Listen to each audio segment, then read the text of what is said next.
অনেক তো হলো দোকানে পিৎজা খাওয়া, তো চলো আজকে না হয় একটু বাড়িতেই চেষ্টা করি।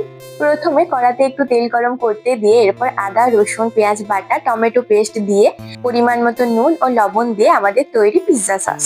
নেক্সট পিৎজার বেস তৈরি করার জন্য নিয়ে নিতে হবে পরিমাণ মতো ময়দা, বেকিং পাউডার, বেকিং সোডা, টক দই, পরিমাণ মতো লবণ আর চিনি দিয়ে মেখে ফেলতে হবে আমাদের পিৎজা বেসটাকে। তারপর কিছুক্ষণের জন্য রেখে দিতে হবে। কিছু বোনলেস চিকেন নিয়ে হলুদ গুঁড়ো, লঙ্কা গুঁড়ো, চিলি ফ্লেক্স আর জিরে দিয়ে ভালো করে কড়াতে নেড়ে নিতে হবে যাতে টেস্টটা একটু দ্বিগুণ বেড়ে যায়। এরপর বেসটাকে বেলে কাঁটা চামচ দিয়ে এরকম একটু ফুটো করে দিতে হবে। এরপর যে পিৎজা সসটা বানিয়েছিলাম ওটা একটু দিয়ে দিলাম আর বাড়িতে একটা কেচাপ ছিল সেটাও দিলাম। তারপর নিজের পছন্দ মতো ভেজিটেবল আর ওপরে ভরে ভরে চিজ দিয়ে দিলাম। এখন 20 থেকে 25 মিনিট ওয়েট করার পর তৈরি আমাদের পিৎজা।